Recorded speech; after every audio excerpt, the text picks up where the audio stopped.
me, babe. It's pretty serious. I'm due for surgery Friday. But just look at all my knickknacks. Here's an Aunt Jemima tissue box. And don't forget my stuffed Asian wildfire.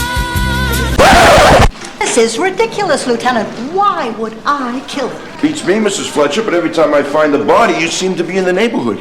And not only that, you just happen to be carrying this $1 million diary that everybody's trying to get their hands on. Yeah, but I explained that. Look, obviously Mr. Radford faked the theft of the diary and then used me to unknowingly smuggle it out of the premises. I sure love your theory. I did not kill Mr. Radford.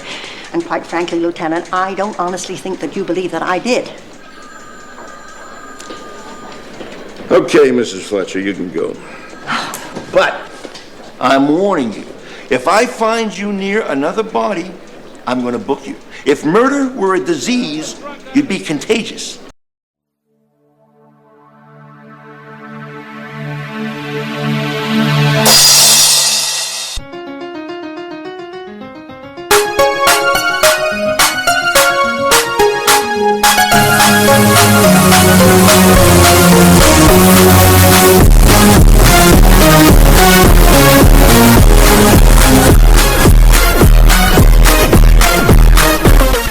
Hello, everybody. Welcome to episode 99 of the Cabot Cove Confab Podcast. This is Sean. Hello, everyone. It's Steve.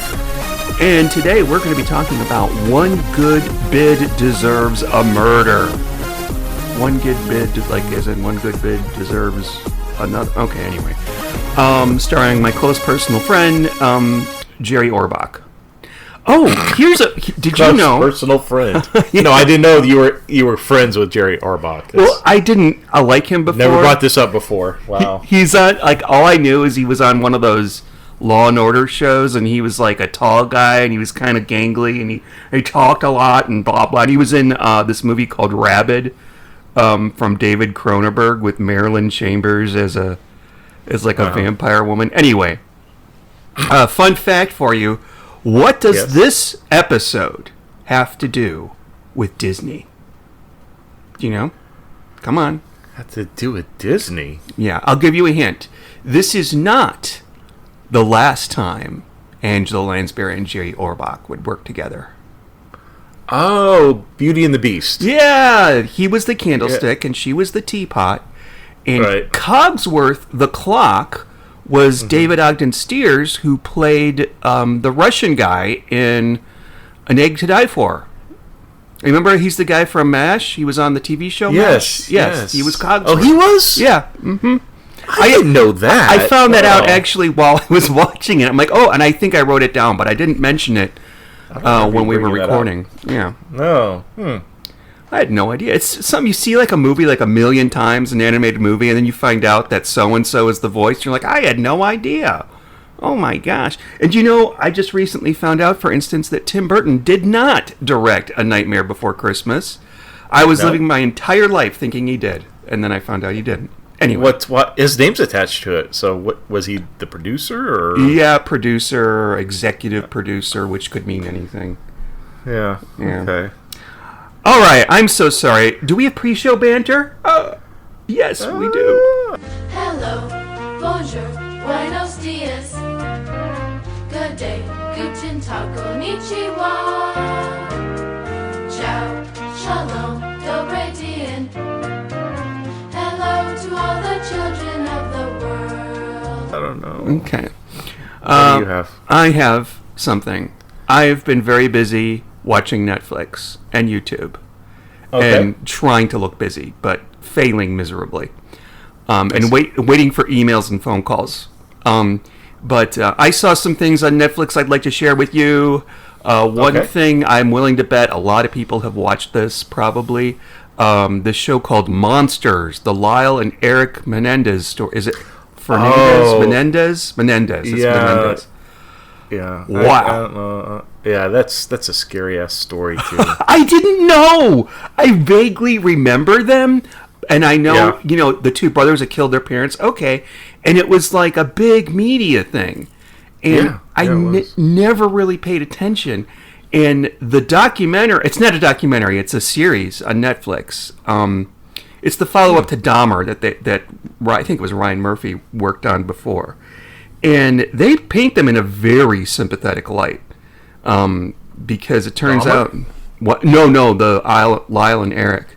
Turns out the parents were really, really fucked up. And the dad was sexually abusing both of them. I did not know this. Ew. Yeah, he sexually abused both of them. And they found out just a few months before they killed him. So, I mean, there's definitely history there. And the actor who plays Eric in like episode 4, almost the entire episode is static camera movement, or almost static, no cuts, him telling one monologue. Well, yeah, one monologue about the abuse that his father put him through throughout an entire episode. It's awesome. It's a really, really great scene. All right, so I've been watching that. I would totally recommend that. It's pretty sick. Unless those types of things make you ill and you cannot watch, I would not recommend. Also, did you know that there are swords of true crime documentaries on Netflix? If you are a true crime documentary fan, Netflix will not disappoint. I kind of randomly watched this one, and it was just to pass the time, and I ended up watching the whole damn thing. It's 2 episodes, and I forgot the name of it again, but I have it right here. It's called Into the Fire, The Lost Daughter. Okay, it sounds pretty dumb, but this is what it's about. There's this lady. She had a baby when she was like 16 or 17, so her mom made her give it up for adoption. Well, she gets older. I think she might be in her 60s, and she wants to find her daughter. She wants to track her daughter down. Well, she does eventually find her. Wait, how does she find out about her daughter? She finds out, I don't know how she learns all this, but she learns that her daughter was adopted by a couple in Michigan, but that she went missing a few years ago, completely missing. So she starts looking into this, like, I want to find out what happened to my daughter. And she tracks down her friends, she tracks down this, and then it becomes apparent who the killer is and what happened to her. Well, by the end, it's all figured out. It's all unraveled. But my God, what? Oh, don't tell me. This sounds good. Okay. Yeah. Is this the one that has like the trailer? Like, as you're skipping over the different programs, it like plays a quick trailer. Probably. Is this the one where they do like a sky view of some guy's backyard? Yes. Okay. Yes. Yeah, I've been wanting to watch that, so that cements it now. It is definitely don't worth tell me it. any more. I don't want to hear any more about it.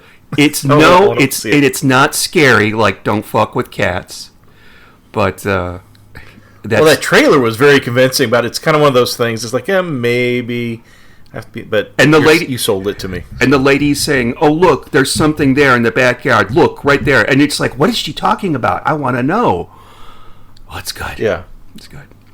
So it is good. Okay. Yeah. Do you have any pre-show banter, or does your well? Well, I mean, I got a haircut today.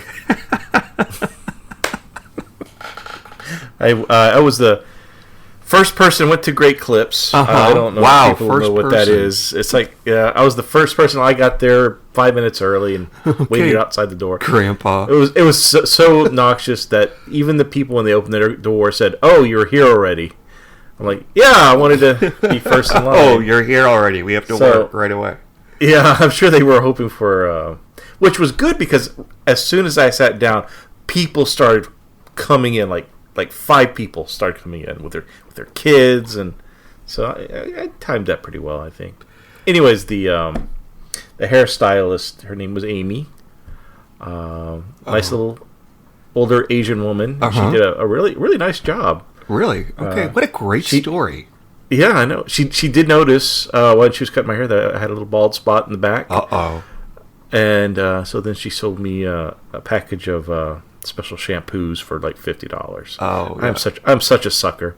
I swear. Those work though. Those really do work. They do work? Yeah, they do. Back in the 80s when they first started coming out with that stuff, it was always questionable, but now they've got 14 different products that will grow your hair back, and nobody is going to be bald like they were back in the day. Back when it was like your math teacher was bald, and he would try to comb it over. And well, I always take a shower after I get a haircut because I want to get all the extra hair that's floating around off of me. And so I used the shampoo, and it was tingly. So I guess it was doing something up there. I'm not sure what. My scalp was all tingly. Okay. Use it for your mustache. Oh, I shaved that off months back. Oh, okay. I'm sorry. Oh, that's it. Well, no, I didn't know that. Could you please bring a guy down more softly about the death of the mustache? It's maybe a month or so. Yeah, God, just, ease me into it. Oh, the mustache is up on the roof. We don't know if we can get it down. We've called the fire department. Anyway. Well, the missus didn't appreciate the mustache, so she took a pair of those automatic clippers and shaved it off when I was sleeping. Are you serious? No. Though she has threatened to do that. No, nobody should do that. That's really mean. Yeah. Don't do that. Well, she has threatened that she would shave my eyebrows off if I ever pissed her off. So. Oh. Yeah. Yeah, that would. Would you imagine? I'd have to use a pencil to. You'd be like one of those cholas. Always look. Would I have them so I would always look surprised? It's cracked me up. Well, we're just booming with pre-show banter. Oh, I know. I'm sorry. I wish I could tell you something exciting about. Well, there is one thing that we should announce. Next week, we're actually not going to be recording an episode of the Cabot Cove Confab podcast because we're going to be on somebody else's podcast / YouTube channel. We're going to be on a late night show talking about, this is very timely, it turns out, murder by death. Why is it timely? Steve. Maggie Smith died the other day. Yes! That was the thing I wanted to discuss. So, ladies and gentlemen, Sean and I, we do a little pre-show before we actually start the recording. Just to catch up and do you have pre-show? We kind of discuss it real quick. And I told him that I took a little afternoon nap, but I had formulated some things to discuss as I was falling asleep, and then I woke up. I completely forgot, and I've been sitting here trying to remember what my pre-show talk was going to be, which I thought was going to be very entertaining. Well, I mean, her death is not entertaining, but yeah. Things I wanted to talk about, and that now you said that was one of them. So yeah, this is kind of like Angela Lansbury dying, a very established, very famous elderly actress. Yeah, passes. What were you going to say about Maggie Smith? Oh no, I had brought her up our last podcast. I was talking about what was it? Sins Under the Sun, the Poirot film. Remember? And I had brought her up. We just briefly. Oh my God, that's funny because that was released like 2 days before she died. No, it wasn't. No, that was. What do you mean 2 days before she? Oh, the podcast. Yeah, no, I take that back. I think the movie. I'm like, that movie came out in like 82 or 3 or something. No, death does. Oh, it's Paint Me a Murder that you brought that up. I take that back. That was a few days before she died. So the episode has not been published yet. But interesting. Okay. What was your favorite Maggie Smith role? Did you have one? Not really. I know she's more well known for the Harry Potter stuff. Yeah. But I was never like a huge. I like the movies, but I mean, I never really read the books or anything. So. Me too. She's just one of those faces that she's in a lot of different things, and I know I've seen her in a lot of stuff. I just can't without looking at Clash of the Titans. Yes, that's right. She played the Zeus's wife. Yeah. What was her name? All I can think of is Agamemnon, which isn't even a lady's name. Yeah, Zeus's wife. Here. What's this thing called? Excella. A podcast? What? Alexa, who is Zeus married to? Zeus is married to Themis, Medes, and Hera. Was it Hera? He's got 3 wives. Zeus, who is Zeus's wife? Zeus, you called... Alexa, who is Zeus's wife? Zeus is married to Themis, Medes, and Hera. Hera, Thenis Navies. I'm butchering those names. He has 3 wives. I don't know which one she played though. I think it was Henna. This is great podcast. Yeah. Oh, this is magic. This is those 2 ladies on Murder, My Favorite Murder. They've got nothing on us. We could have done that. We could have done that, Steve. We could have had a true crime podcast and been famous and had books and our own podcast network. We would have had books. Books. We would have had books. Okay. All right. So, I have a special subtitle for this episode. So the name of the episode is "One Good Bid Deserves a Murder." I actually really like this title, but the inward Sean title, and I'll explain this a little bit later, is IMDb solved the murder before it even happened. What? I'll explain. Are you pouring IMDb a drink? Yeah, here you go, IMDb. It's your favorite. What is IMDb's favorite drink? Milk. Yes, here's some milk. Okay, so this takes place in Boston. So sorry, Cabot Cove perfectionists, but yeah, Boston. And Stephen, you want to pick this up? Yeah. I'm looking for my remote. Yeah, home of Lord Simon. What? Home of Lord Simon. Boston. Okay. Nobody knows what I'm talking about. No, not even Steve knows what I'm talking about. Took me a second to think about what I'm plodding on about. So Jessica meets a famous actor, Richard Bennett, who's played by Edward Mulhare. I've seen that guy before, but he's in Knight Rider. He was the. I didn't really watch Knight Rider, but I know he was a regular. He was like the boss of Michael Knight and Kit. I have a stupid question that has nothing to do with murder or Murder, She Wrote. In Knight Rider, Kit, the one who does his voice, isn't he Magnum P.I.'s butler? Yeah. Okay. I don't know the actor's name. Wasn't he also in St. Elsewhere? The show, the hospital show? He was. What's so funny? Why is that funny? Just nothing. Nothing. I don't know. I never watched St. Elsewhere. I know it was Mr. Feeney in Boy Meets World. Okay. Yeah. Is he still with us? I don't know. I can look it up. Tell us about the story, please. Okay, while you research. Okay, so he's in a dilemma. He wants Jessica to be a proxy bidder on a diary that has come to surface, and it's the diary of... Who is it a diary of? Why can't I think of her name? Well, we're on fire tonight. Gosh. His name is William Daniels, and he's older than Clive Revel. He was born in 1927. William Daniels is his name, and he's still with us. Wow. Okay, I'm sorry. I interrupted your lovely summary of...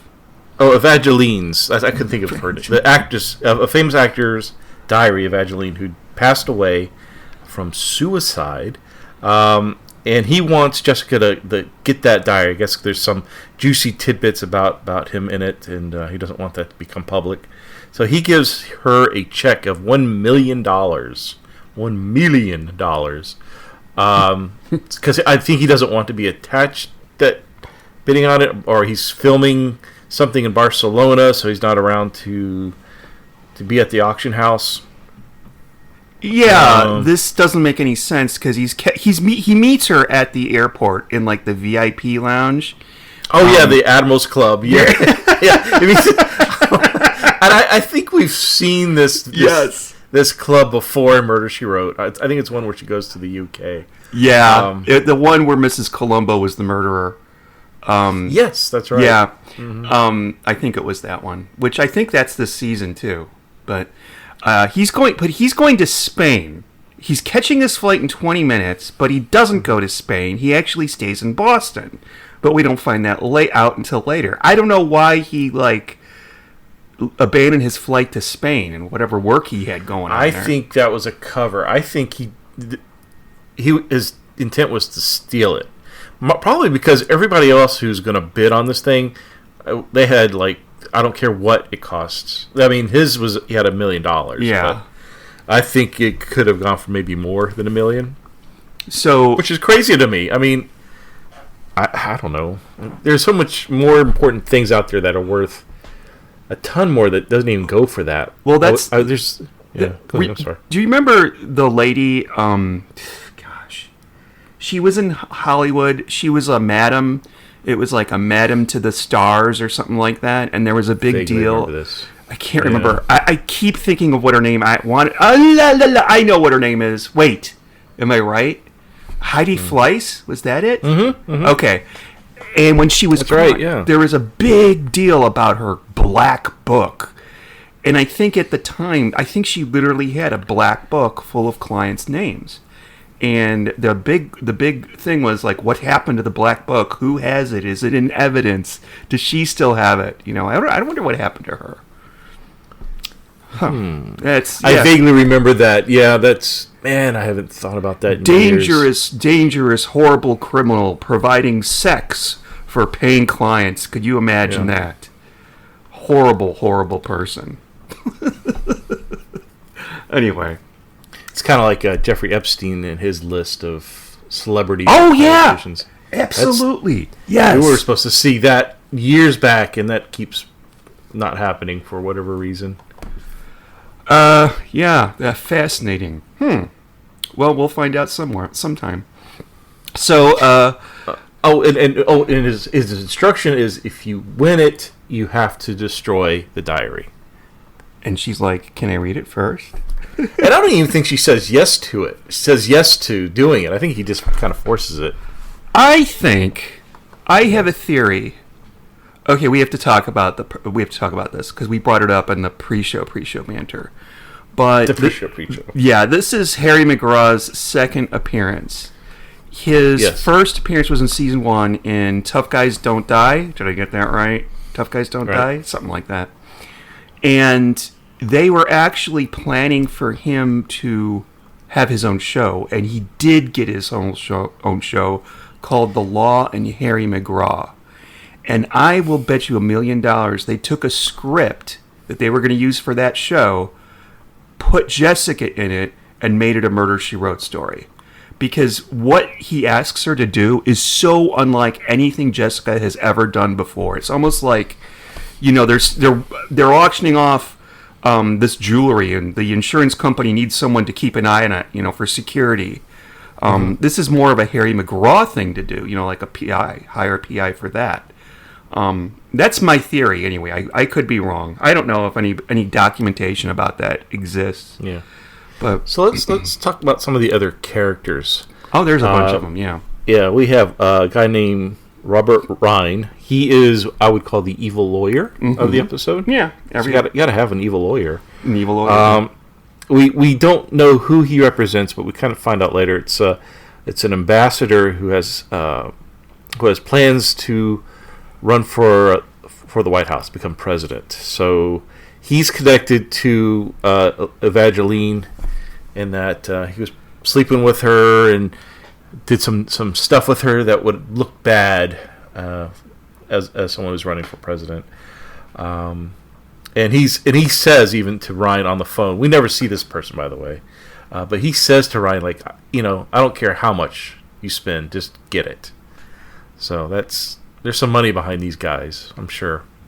Yes. More than $1 million. Enough to bribe a judge, we find out. Yeah, and then there's oh, go ahead. Then we have Dr. Dunn, played by Karen Black. Sorry. Stupid. She's the kooky character, I guess you could say. She's played by Karen Black, and Evangeline, I guess, was seeing... Oh, no, Evangeline knew that she was a little bit too liberal with the prescriptions there, and she was handing out prescriptions like they were candy, so it had the shit on her. She, by the way, is played by the magnificent Karen Black, no longer with us, unfortunately. You and I saw something with Karen Black in it when we did our old podcast. Do you know what it is? She wasn't on Columbo, but she was in a movie we watched. You would never guess it in a million years. I'm going to click on IMDb now, because see if I can... She was in House of a Thousand Corpses. Oh, yes, yes. I think you brought that up. Yeah, she played when the we were talking grandma. about it last time. Yeah. But she was very, very famous, established actress, and I think the one thing that she's known for the most is a made-for-TV movie called Trilogy of Terror. And as the name suggests, there's 3 tales of terror, and the third one is she's alone in her apartment, and she gets a Zuni fetish doll as a gift from someone in the mail, and it's this ugly little fetish doll. It's just ugly.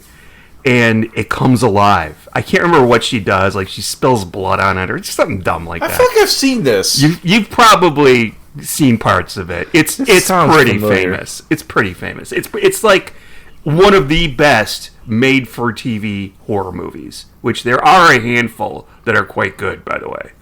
So what kind of fetish are we talking about? Like whips and chains, leather? I think that they S&M? meant no fetish, as in I know. I can't even talk without somebody. I can't do anything without it being high school here. Oh, come on. Takes 2 to dance here, buddy. Well, at least I'm not belching. I haven't done that Yeah. yet. Okay, so she goes to this. Oh, wait, there's others. There's others. Who else is after the We diary? have Sal Domino. Oh yeah, played by So Vic he's- Tayback. And I'm not is either a director or a producer of film, porns. Probably they kind of hint that he's into adult entertainment. And his And then we also have Sheila Saxon. Saxon. Yeah, Saxon. I And thought- she's a famous actress or something. yeah. I put down actress, but I think that she was actually a producer. But she was just young and pretty, so I assume she was an actress. But Yeah, and so they're going to pool their money together to try to buy the diary so they can publish it and turn it into a film. right. So it's very Last of Sheila, almost. Is there anybody else? Oh, we've got the auctioneer. His name is he's important. Redford. Yes. Radford or yeah. Red. It's actually spelled Reed Ford, but they pronounce it Redford, like Robert Redford. He's the auctioneer, and he has one employee of note, a gentleman named Albert. Or Barry for short. He is okay. So well, I'll get to it later. I'll explain it later.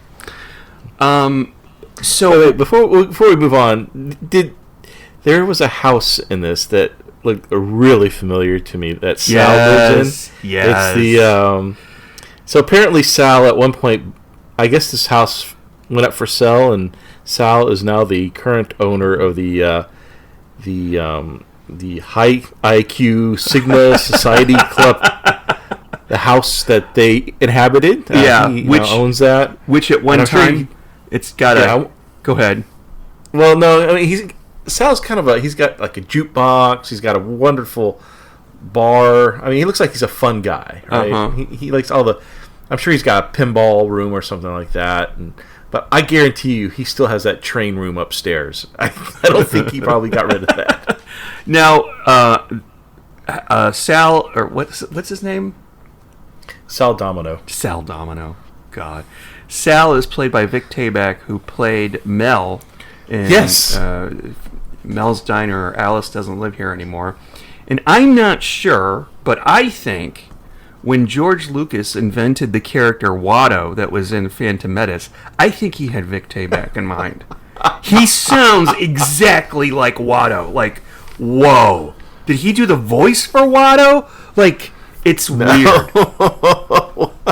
I've never heard anybody put those two together. Oh Yeah. my gosh. No. Yeah. He's kind of slimy, you get the impression, like he's up to no good. And presumably one of these people we have just spoken of is the murderer. Oh, wait, there's not a murder yet. Oh, yes, there is. They all gather for the auction at the auctioneer's house. Not the auctioneer's house. And there's a big wardrobe that's going on sale. Oh, the what do they call those? The armoire. Armoire, yeah. Armoire. I don't know what the difference is between an armoire or a wardrobe, but yeah. So They open it up, and inside is a white witch and a talking lion. No, it's the guy. This is the problem. I write the guy, shit down. Richard Bennett. I write the shit down. Richard Bennett, the actor. Yeah. And I can't see it. So every time I say someone's name, I've got to put my glasses on and look over. Why don't you just leave them on? Because I don't... You're taking them off. They take No like one 20 sees you. years off my life. I mean, no one can tell. So when you put them on, it's old Sean. When you take them off, it's young Sean. Yeah, and it you even said. makes a Okay. noise. Here, I've got them on now. I take them off. Ding! See? New Sean. Wow. And I smile, and there's a sparkle in my... Yeah, the twinkle in your eye. I don't know, I just don't like having stuff on my face. Glasses, contact lenses, face huggers, I hate them all. Face huggers. Yeah. Yeah. Especially the face huggers. So presumably, Richard... Well, hold on. Hold on. You're missing an important aspect of this episode. Probably Okay. the most important thing. Well, not really. So Jessica wants to authenticate the diary. So Richard Bennett gives Jessica a letter from Evangeline to compare signatures with, and that's where we're introduced to Dr. Dunn. She interrupts, and apparently she tried to bribe Bert or Albert $5,000 to let her in so she could steal it. Yes. And she's very concerned about what Evangeline had written about her. But yeah, so What? Okay. that's important. Just to say that she at one point she tried to bribe Bert, and he turns her in. I guess he's getting paid enough. Yeah. Well, wait. Is he getting paid enough? Because Jerry and Jessica go to visit him, and he lives in a rundown hotel, like a... Oh yeah, it's pretty bad. It's worse than where Columbo lives. I thought Columbo lived in a dump. Oh my gosh. Bathrooms down the hall. He lives in that castle compared to what Bert lives. Yeah. Jeez. I don't know how much they're paying Bert, but I think Bert needs a raise. But Bert is extremely loyal because he refuses to take Dr. Dunn's money. Now, okay, I have to ask you this. Riddle me this, Steve. Why would he do that? Why would he turn down the $5,000? He lives in a shithole. There will be a reason. We will discuss. There is a reason. No, okay. I guess. Okay. All right. He doesn't want the diary to go missing. Let's put it that way. There's a reason.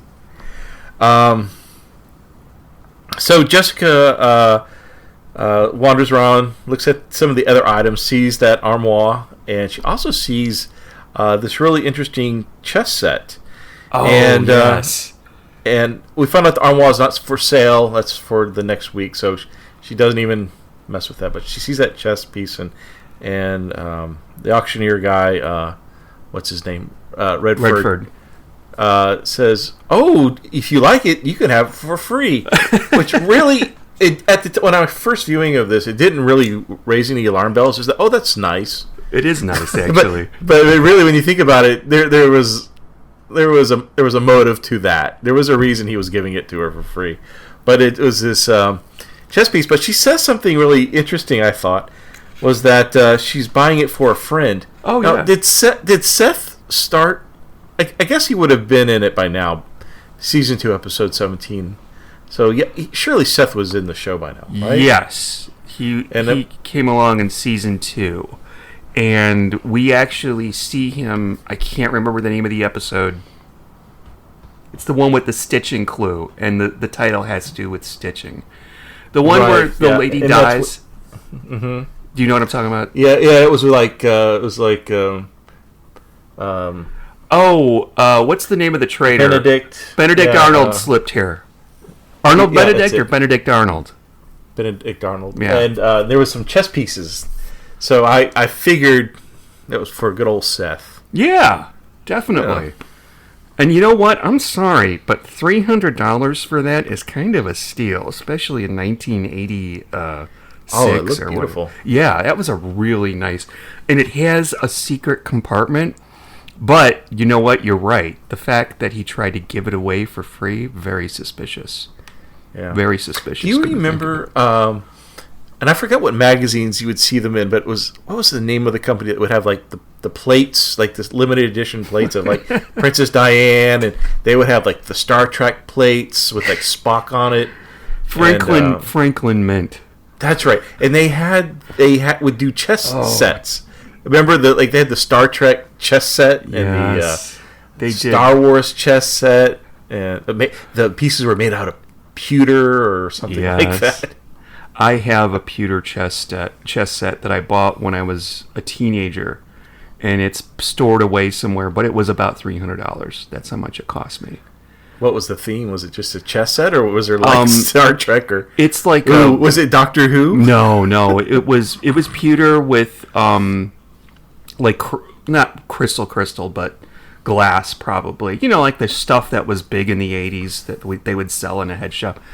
And it's actually fallen apart. Parts of it have fallen apart, and I've had to glue them together. But that was a big purchase for me back then. Yeah. I wish the pieces had felt on the bottoms, though. I would change that. But I'm telling you, it was. You know what it was very similar to. And it's going back to the Sky Mall, the Lord of the Rings chess set in the Sky Mall. My God, I wanted that thing. It almost looks that good, but not quite. I used to be really into chess. Now I can't fucking stand it. Want to play chess? No. I'd rather shoot myself in the fucking head. God, it's really hard. Damn. It's really hard to play chess. You know what's harder? To play bridge. I don't know how those old ladies play bridge. They must be really smart. They should be playing chess. Anyway, yeah, the chess set. But yeah, so she gets it for free. But no, she ends up writing Redford a check for $300 because I think she doesn't feel right taking it for free. Yeah, but she obviously is not related to me or my father because like, oh, thank you, you take it and run.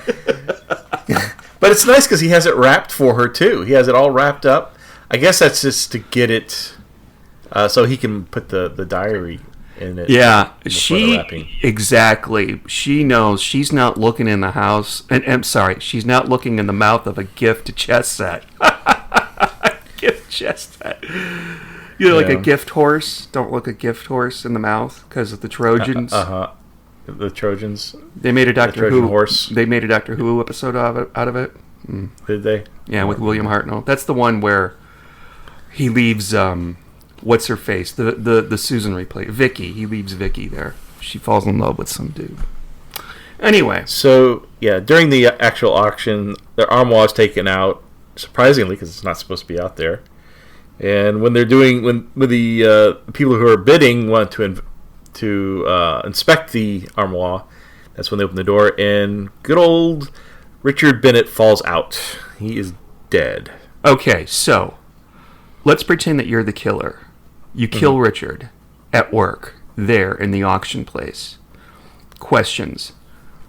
Did Richard intentionally skip his flight to Spain? He met Jessica at the airport in the Yeah, VIP that's lounge? the thing. Yeah, that's the thing. So was that all a ruse just to keep them occupied while he goes and steals it? Seems like an awful ruse. I mean, he even wrote $1 million check for Jessica. I don't know. It doesn't make it. They never explain it because he would have had to literally follow Jessica to the. Is it the same day that she met him? I don't know. No, I think she says earlier that he gave her the check a few weeks before or a few days before, when she's talking to the lieutenant. Okay. All right. But anyways, there's a lot of great one-liners in here, by the way. And my first favorite one is when Richard's body falls out and everybody's freaking out, and we see Sal and he's with his quote-unquote secretary, and she's crying hysterically because she was a big fan of his, we find out later. But Sal's like, what's the big deal? It was only an actor. Because he's a producer. Okay, gotcha. Yeah. But why would the murderer put the body in the armoire? Because that was where he could hide it in last minute. The only thing that would hold the body, I think. Oh, because it had a blue tag on it, so it was not intended to be sold. So the Yeah, murderer that was day. probably hoping the body would stay there and nobody would find it until it started to smell. Do you think when he saw that thing being rolled out to the auction floor, he's like, fuck it, and just ran out the building? That's what I would do. Oh, fuck my life. Fuck my, cheap ass apartment and all that. God damn it. So, Lieutenant Casey is on the case, and this guy I could not place. Like, I know I've seen him, and it was driving me crazy. And it finally occurred to me, he was in in a Later Murder She Wrote. I forgot the name of it already. It's the one with if it's Thursday, It Must Be Beverly. Yeah, that's what it was. If it's Thursday, It Must Be Beverly, and he plays the postal guy. Oh, he's the killer. Yeah, he's the killer in that. He does the. Oh. Remember, he steals the lottery ticket from the wife. But yeah, I could not place him. And his delivery and the way he talks, it's very certain style, if you will. Like, you see him and you're like, I've seen that guy. I know him. I know him from something. But that's what it was. He was the killer in that episode. I thought that he was another actor, actually, because I looked him up because he was familiar to me as well, but that was probably from that episode. But I thought he was another actor whose name I cannot remember at the moment. But Yeah. So he's really suspicious of Jessica too, especially with that $1 million check. yeah, obnoxiously so. But I guess it is understandable. I mean, later on she is found with a dead body. So we have one dead body. Jessica makes the rounds as usual. Take it from here. I don't remember what happens next. And it's playing playing in front of me, but I'm not at that part yet. Well, I mean, there's some things that make Lieutenant Casey kind of question Jessica. Well, one, she was the last one to hold the diary because Redford said it disappeared after she inspected it. He thinks that if the actor Richard Bennett had died, the check is still made out to her. She could have just cashed it and been on her way. So he finds that suspicious. Yeah, ends up taking her downtown to the police station, and that's when Harry McGraw, thank you, sees her and goes and tries to intervene. And of course, he's got a black eye and he looks pretty roughed up, like he's been into somebody's bad business. And anyways, so he takes on Jessica's case without her wanting any help from him. I don't blame her. Now, we need to track down somehow on YouTube or whatever, to try to find Harry McGraw's show. I don't know if we want to. Oh yeah, it's good. Maybe it's on YouTube. I'm gonna look. I'm gonna see if I can find it on YouTube. It's gotta be. Okay. If Mrs. Columbo is, then that's gotta be, right? I don't even know if Mrs. Columbo is anymore. Oh, good point. Because, the folks, Universal, and I'm assuming it's Universal, has to be. Harry McGraw's a Universal property. Aren't they kind of harsh about leaving their stuff up for folks to get at it? Yeah, they want to make sure it's only on Peacock, which they'll never put on Peacock, so why do they even fucking care? Yeah. It's like they're not putting Mrs. Columbo on Peacock. If they did, that would be an incentive for me to purchase it. And well, one of them. Well, Bruce Campbell has a new show coming out. I can't remember the name of it. It's set in the 80s. It's about the Satanic Panic, starring Bruce Willis, and I can't remember the name of it to save the life of me. But it's coming out for Halloween in a couple days. I think I saw the trailer to that. It sounds familiar. Yeah. But what was I gonna say? Shit. Oh, he says. Oh, the lieutenant says something to her. Wait, that doesn't happen just yet. But no, we'll get there. You know what it is. I know exactly what you're gonna say. Okay.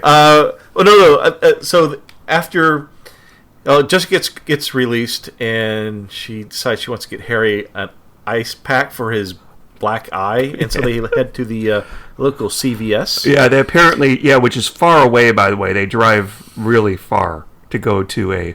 Boston must have very few pharmacies or something. What I think is funny is the pharmacy or the CVS looking place looks almost identical to what we have today. Yeah. Those places have not changed. I mean, they still have the same look. The aisles look the same. They still have the same overly expensive items, like 3 times more than anywhere else. I think Walgreens looks up to date and CVS look up to date, but there is a look. I know what you mean. And I've been to places. There was a pharmacy next door to where a place I worked at once, and I went there a couple times, and it looked like it hadn't been updated since 1960. Like, I almost expected like an old man behind the counter, like, "Hey there, Sonny, what can I do for you?" Yeah. Do you have condoms? What's that, Sonny? Can you speak up a little bit more? Yeah. Do you have condoms? Isn't that in a movie? It is. I'm trying to remember. I know what it just. I know what it is. I know what it is. Is it? What is and it? you've seen it too. We did a podcast about it. The Blob from the 80s. That's right. In the beginning of the movie, there's a condom buying scene. That always cracks me up. That was a I'm good- trying to remember the last time I bought condoms. I mean, I was in college. I'm trying to remember how embarrassing that must have been. I would just go to the gay neighborhood and buy my condoms there. There was no shame whatsoever. Gay neighborhood? I would. So it's not like the like on the wrong side of town. It's not the Right. the what do you call kind of the seedy part of downtown? Well, there were because Chicago, like many other cities, has its own gay neighborhood. And I used to go there a lot, even though it was really far away from where I lived. But I would take 2 trains to get there. Just to buy condoms or what? No, to go out to bars and whatnot. Well, no. Let me okay, no, wait, no. Let me ask you this. Imagine you're 18 years old. No, I wasn't that young. Imagine you're 22 years old. You're horny all the time. You're gay. There is no Grindr for you to find gays in your neighborhood. So I had to take 2 trains, the blue line to the red line, and walk in the dark, in the cold, because it's Chicago. And you know what I had to do this for? I had to do this to go to a bar, to rent porn, to get condoms. Because you don't go to the neighborhood in the 90s and buy condoms. Girl, you can get your condoms anywhere. You can walk into a store and restaurant, and they'd have a big bowl of condoms. Grab a couple on your way out. Because it was very big in the 80s and 90s, after the Reagan administration, to prevent HIV. And the number one way they could do that was by passing out condoms, specifically in the gay neighborhood. It was a very practical solution that I think may have worked very well. So, yeah. Okay. That's a fun fact. Education there. All right. Thank you. Educational. Thank you very much. The Did not last know that. last time I bought condoms, I bought the wrong kind, but I remember Okay. that when I bought them. I want to hear more about this. You used to be able to buy them unlubed. Like, that's part of the reason. Well, I don't know. Did you know that you can buy them unlubed? And that's what I'm like, oh, shit. I didn't mean to get this. I'm sure I did, but I mean, I really haven't thought about that in Okay, all right. a long time. I don't want to think about that again, quite frankly. And every male listening to us right now knows exactly what we're talking about. When you're sitting at work or school and you're thinking about how you can't wait to go home and jerk off. Anyway. Wow. Okay. Speak for yourself. Oh, please. Okay, so where are we on this? I don't know. I mean, you just shut me down. Jessica and Jerry go to visit, what's his name? Jessica and Jerry. Jessica and Jerry. That's his name. Oh, I'm sorry. Jessica and Harry. Harry. Jerry, Harry. Let's call the whole thing off. They go to visit Albert Cromwell. No, not yet. Jessica You're at the end of the episode. No, we still got some middle ground this to is hit. near the beginning after the murder. But Jessica, No. Jessica, Well, let's just going to rewind it back a little so we can discuss some plot points first before we get there. So, actually, Jessica and Larry, I'm just kidding, Harry, head to her hotel room. And it's been rummaged through. Like furniture's on the ground, vases are busted on the ground. I mean, it looks like it's been gone through. As if they were That's a searching for something, like the diary. They should have probably Right. given her enough time to come home from the auction house before they searched No her shit, hotel. right? Like, And I don't think they ever determined who did that. Like, I mean, we have a lot of people that it could have been. but you're I don't think absolutely they- right. Yeah, I it don't could, think they ever say who did that. because it could have been any of those people. Yeah. Huh. So while they're there, I guess Jessica and Harry decide just to kind of chill out and play some chess. They set up the chess. He set up the chess By the set, fires, by and- the fireplace. by the fireplace. Yes. And Jessica looks at it and goes, "Oh, this is one of those old Spanish chess sets. Oh. You know what's interesting about those is that they have secret compartments in them." Oh, how convenient! That Yeah, she Just just now as- thinks about this. So she presses, I think it's the two squares that the king sits, a white square and a black square, press them simultaneously and voila! Or as Poirot would say, voila! The diary is in there! And it is. It's there. That didn't sound anything like Poirot, but okay. Voila! Well, no, maybe Albert Finney Polo. No, it is me that must do. Albert Finney was so flimmy. Anyway, I didn't like his. I interpretation know of- because you're. Well, I don't know what. But so Harry decides he's going to sit around while Jessica drinks tea and reads the diary. Oh yeah. So she's gonna read it, and I'm like, "There's no good gonna come from this." So she decides she's gonna read it, and Harry orders up room service, gets her a pot of tea. Oh, and him this was yeah. a sandwich. I'm sure it was like tuna and something. And it sandwich. cost $175 because they're staying at the Four Seasons. Where the Oh, fuck it looks does she- nice. Her hotel rooms are always so nice. And it's a very popular style of room because I keep seeing it over and over in Murder, She Wrote. I've seen that layout before. I couldn't name the episodes, but I've seen it multiple times. But yeah, so Jessica falls asleep while she's reading the diary. We find out late. Oh, and someone while she's passed out, someone grabs the book or the diary. We find out later that this it's is- actually Harry. Took the book because he put a Mickey in her tea. They make her fall asleep. Okay, yeah, and she brings this up all because she brings it up later on. She brings it up all casually, and I'm sorry if you came to my house and I fucking drugged you. You know what? I'd be like, "Get out." I'm sorry. You might want to leave, sir. You drugged me. Okay, that is not permissible. This is how people get raped. And why are my pants on backwards all of a sudden? Exactly. This doesn't make sense. But this is Exhibit B of why I think this was originally a Harry McGraw story, because obviously you wouldn't have to add that detail, and he would just read the diary anyway. And but she mentions that, of course, there were lots of things in there about Dr. Dunn, about the ambassador who Evangelista, whatever her name is, had an affair with. And it's stuff about Sal. Yeah. About nudie pictures and what's the actress's name? I think she's brought up. Yeah. Everybody who's trying to get a hold of the diary basically is in that book. For And not good reasons. Including some guy named Al that we don't know, but he was somebody that Richard had to throw out of Evangeline's house one night because he was Yeah. He's like bothering a her. crazy fan, like stalker fan kind of person. That's Now here's the the impression. here's the thing. I solved the murder because of IMDb.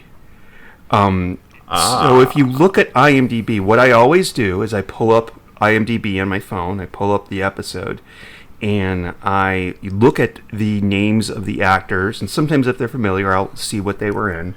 And a lot of times, I'm looking more at my phone than the TV. So as a result, I didn't see the Tonight on Murder, She Wrote. I didn't see the preview clips, so I didn't see Richard's body fall out of the armoire. So when it happened in the story, I was truly surprised. But his character's name, according to IMDb, is Albert Cromwell. Okay, but everybody's calling him Bert. And when she brought up Al, he was the only person we didn't know that she mentioned from the diary. I'm like, Al. We don't have Albert. Albert. Yeah, because IMDb put in his full name, Albert, instead of his short name, Bert, I solved it. And I don't know where the hell they must get it from the credits, because they always have last names for the characters, and sometimes the characters don't even use their last name. Yeah. Yeah, I never mentioned Cromwell. I don't know where that came from. Yeah. So what Harry did when Jessica was sleeping, he made photocopy. I guess he took pictures of the diary, which he then stupidly enough hid in Jessica's hotel.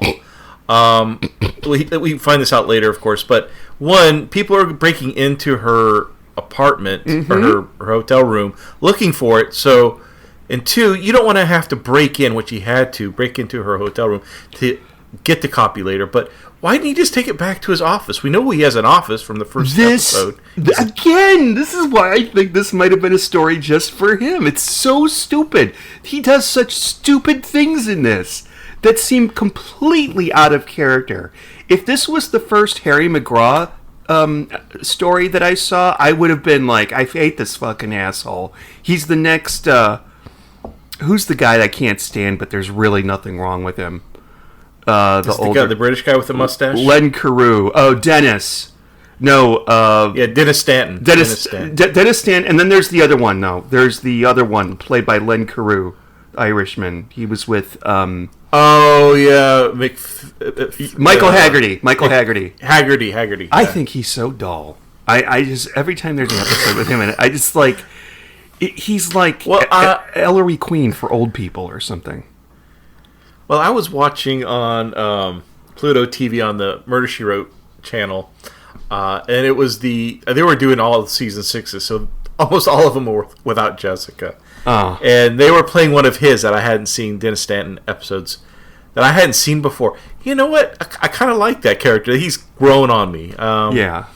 I definitely like him better than Haggerty. I don't like him either.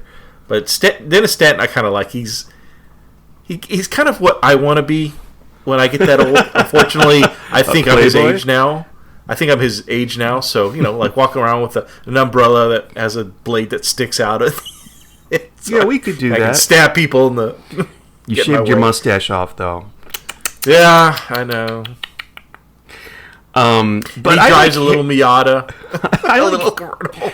Mind you, we still haven't seen the one with Bill Maher. He might be the best one.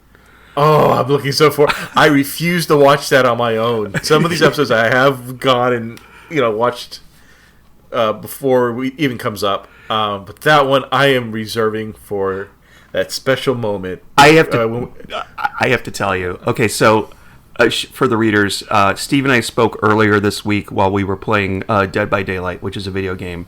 And we're old, and we haven't figured out how we can use our headphones and microphones to talk over the Xbox. So we call each other while we're playing, which is kind of lame. I know there's a way that we can do it with our headphones, but the technology. Yeah.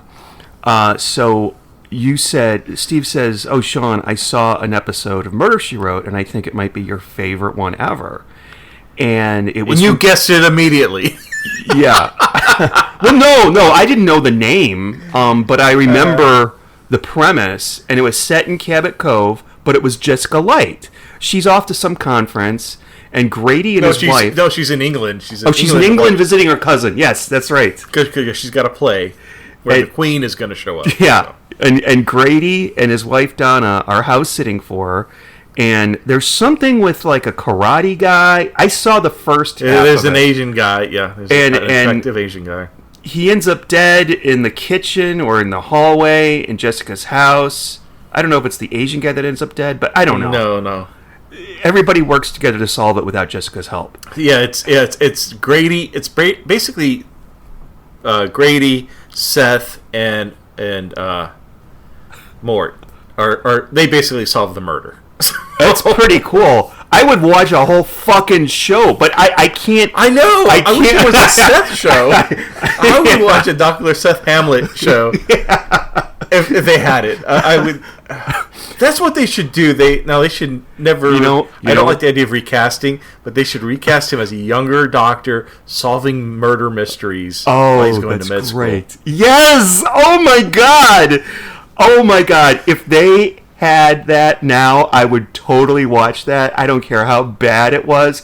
But the thing is, they could call the show like Dr. Seth Hazlitt, and But what would he be? Would he be an old? Would he be like kind of a curmudgeon older person in a young man's body, or would you have him like, I hate old people, and look at that old man over there yelling, "Get off his lawn!" I hate that. Pie? No, thank you. I'm on a diet. Oh yeah, he's always made. He's got a weight issue. He's got a weight problem because he likes to eat pie and steals cookies, chocolate chip cookies from children that Jessica makes the cookies for. Yeah, I would totally watch the hell out of that. Are you kidding? That sounds awesome. But I'm not watching that one. I had time and I thought about it, but I was I like, thought you were, yeah. I'm gonna wait till it comes up on the wheel. I'm not gonna watch it because that sounds wonderful. That sounds like they need to do is. that again. Yeah, that's awesome. Well, this is the funny part. So again, on Pluto TV, I go down the Murder She Wrote to see what's going on. You know, it's live, so you can't just rewind, or at least I don't think on certain channels you can do that. But I come in, it's like the last 2 minutes of the episode, so I see it. I'm like, and they solve the case, and I'm like, but Jessica's nowhere in sight. What's going on? They're ending with Mort and Seth and Grady and his wife. They're there and they're doing the final scene, and it's kind of like, oh my god, they did one without Jessica. So I had to go find out because I didn't know what episode it was because it was already starting the next episode, and so I had to figure it out, and I saw it and pulled out the old DVD set, and I remember when we went on vacation, I turned on Pluto, and it was the season 6 episode, and I had to I grabbed my phone because I'm going to go look it up, and Tom goes, "Why do you have to know what episode it is? Why is it so important?" It was like, because that's how my mind works.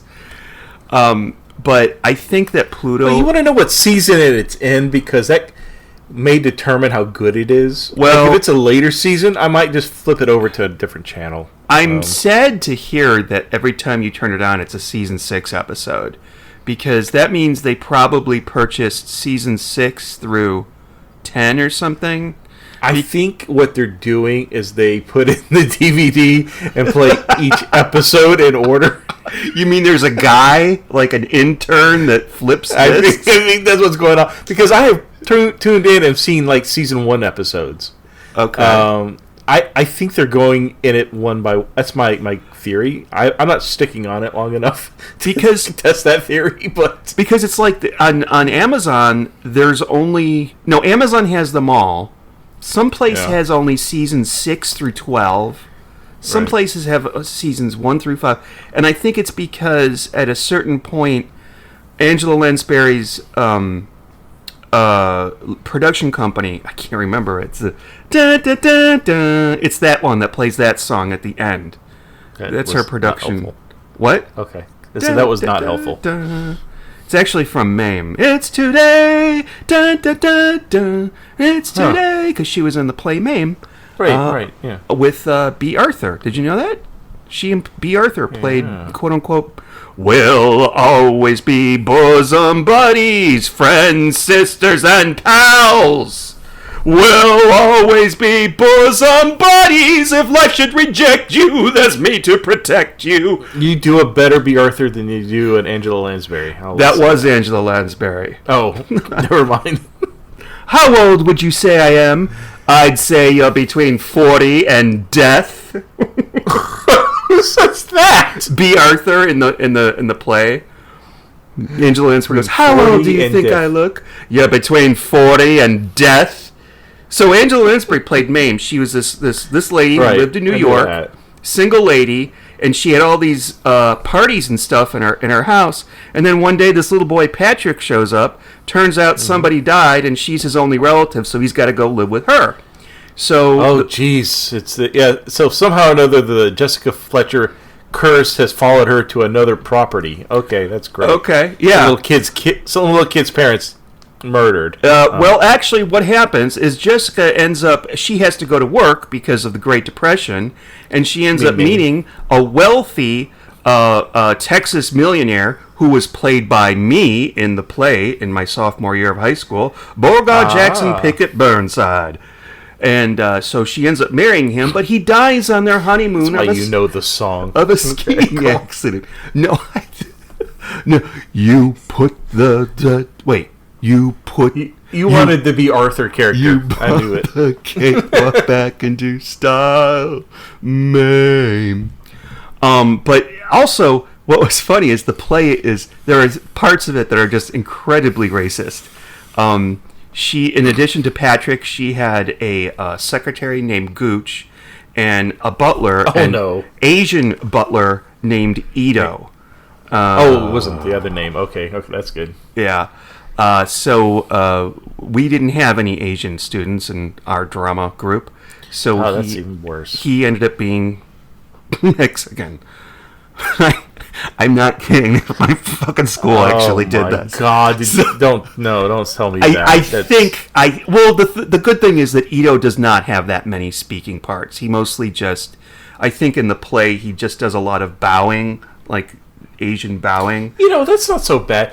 It's funny because you bring that up. My wife worked at theater when she was in high school, and she was telling me not just the other day. It's funny how they were going to do a performance of The Odd Couple, and they didn't have enough boys try out to play Felix or Oscar, so it went to 2 women, and they put on this was before the whole switch roles, do a change from one to the other, but they decided to make Oscar and Felix women.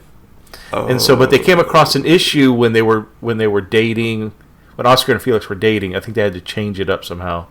She was telling me that kind of how they had to become creative with the script. But that's a real thing. It is now, but this would have been in the early '80s. This wasn't. I thought that's when it came out. No, give male roles to females. Oh, I see what you mean. Okay, but I thought the female Odd Couple had already been out for a while. There is an official female Odd Couple play out there. The first one was so popular that he wrote like a female one. But I remember they in the mid to late '80s they did a race swap. There was the Black Odd Couple. Do you remember that? I thought that was Sanford and Son, but that's actually more. No. There was an Odd Couple, and they hired black actors. Wow! But I don't even know if it lasted the first season. It didn't go on for very long. And they did it again, like in the last 10 years. This is scintillating. There's people on the edge of their seat listening to this. Oh, I'm sure they are. They did it like not that long ago. Well, somewhat long ago with Matthew Perry and somebody else, I thought. And it just dropped. It was a flop. Anyway. Wait. Okay, I got some more information. It was called The New Odd Couple. It came out. So Ron Glass was Felix Unger. He played Venus Flytrap in WKRP. Okay. And Damon Wilson, who played in Sanford and Son, played Oscar. I don't remember who Oscar was. I don't remember. Oscar Madison. Oscar Madison was kind of the slob. Okay. Shit! No, I'm in such an idiot. I thought you meant he played Oscar on Sanford and Son. Oh no, he played the son. Oh, okay, all right. It was produced by Gary Marshall. So, okay, it came out in '82. See, I want to see that. There's all kinds of shit you never know that existed, and you want to see it. Old shows. Yeah, I don't think it lasted but a season though. All right. I remember I learned about, get this, there was a show from the 80s called The Associates, and it was a sitcom about people working in a law firm. And it starred Martin Short, some lady who, I think it was the lady who played Mindy from Mork and Mindy. Okay, I don't recall her name, but she was real pretty. Oh, yeah, what was her name? Oh, yeah. Yeah, and, oh, God, it had somebody else in it, too, but I can't remember as the stooge. But one of the lawyers, the elderly partner, was played by Wilfred Hyde White, who was in a couple episodes of Columbo. He played the butler in the one where he goes to London, and he was also in Last Salute to the Commodore. Oh, Big yes, deal. yes. And I think he was in Battlestar Galactica, the original. Yeah, the way he looks in that stuff is he was actually born that way. He's like a Benjamin Button. Like he's 20 years old. He looked like that with the bald and the white hair. Anyway, did I have a point? Or are the gummies just kidding? I don't know where the fuck we're going. Yeah. Let's go back to Murder, She Wrote. Yeah. So Harry meets the lawyer, Ryan, at a local bar, and he offers to sell him the photocopy of the diary. Bad. So here we find out that Harry's the one that took photocopies, and now he's going around town trying to sell it. This is not a good person. This is a bad person. Bad people do shit like this. You don't trust these people. Yeah. But meanwhile, Jessica heads to Radford to give him back the book, because now she's finished it, and she wants to give it back to Radford so they can go to the police together. And that's when she finds out he's been stabbed in the chest. He is now the second murder, or second death in the episode. Yeah. You don't get many stabbings. Yeah, of course, Lieutenant Casey is upset because, one, she has the diary that everybody's freaking out over. Two, she's found with a dead body, and this is the quote you were leaning towards. I'll let you say it if you want. I got to put my glasses on because I wrote it down. Oh, okay, go. Oh, you just turned old right in front of my face. Oh my god, Sean, where did young Sean go? Oh my god. You know, I think we should be watching more Matlock. That's where I'm going next after this. Once we're finished with this, it's either Matlock or the Cosby Murder Mysteries, but you won't do that. No, it'll be Matlock. Oh wait, no, I don't know. Oh no, we can do MacGyver. Hey, MacGyver's on. Maybe I don't know. Is it me or did it just get fatter in here? What? What is that from? Two of my funniest lines ever from The Simpsons. Everybody's sitting at the Simpsons family sitting there, and the two aunts, Patsy and Thelma, or it's Selma. Oh, yeah, it's Selma, and yeah. Homer walks into the room, and one of them goes, "Is it me or did it just get fatter in here?" My other favorite line is Marge is home alone, and Homer and the kids come back, and Homer's like, "We're back, we're home, we're back from the video store." And Marge goes, "Oh, great, did you get Waiting to Exhale?" And he said, "They put us on the list, but they said don't hold your breath." It's literally, and then I saw the goggles. They do nothing. They do nothing. My eyes. Sorry, everybody. I am so sorry. McVeigh, is that the name of the character? McVeigh. McBain. Arnold Schwarzenegger character. So anyway, are you going to read the quote? Because this is a great quote. I remember when I was in law school. Oh, jeez. And the professor put in I think it was literally a videotape. It may have been a CD or a DVD. And as he's putting it in, I go under my breath, I go, "I'm Lionel Hutz, and this attorney video is about..." And the guy next to me, just for 5 minutes, he couldn't stop laughing. All he could think of was Lionel Hutz, attorney at law. Anyway, the quote is... Okay, I may not have it exactly. This is Lieutenant Casey. You want me to do Jessica, if murder were a disease, you'd be contagious. Is that what he says? Yeah. Okay. Yeah. And it's like, if you only knew Lieutenant Casey, because the death follows this woman like rats follow cheese. I mean, and you know, I think somebody needs to make a compilation. If I knew how to do it, I would. Of all the arguments Jessica has in like large city police departments, there's a lot. I like how in the beginning of the episode when she's at the police station the first time, and she tells Harry, "Don't worry about it, I'll be okay." I would be, if I was under investigation for murder and I was taken in for questioning, I'd be shitting bricks. Even if I was innocent, I would still be shitting bricks. I think I would be too, yeah. You know how many innocent people go to jail? A lot. Mm-hmm. A lot. And it don't matter if you're however old she is in this, and I don't know what, and you couldn't lift a dead body and put it into an armoire to save your life. How did the murderer get that in there? And like even stood it up so that it would just fall perfectly out of there. You know what? You know what, Steve? I think I'm going to call bullshit in this story. Really? There's a number of things that here. bothers you, huh? One thing is when Jessica's visiting Lieutenant Casey, he conveniently lets her into the evidence room to look at the diary. I know. Oh, this is so... And she's a suspect, too. Yeah! What the fuck did she do? You're gonna... Anyway.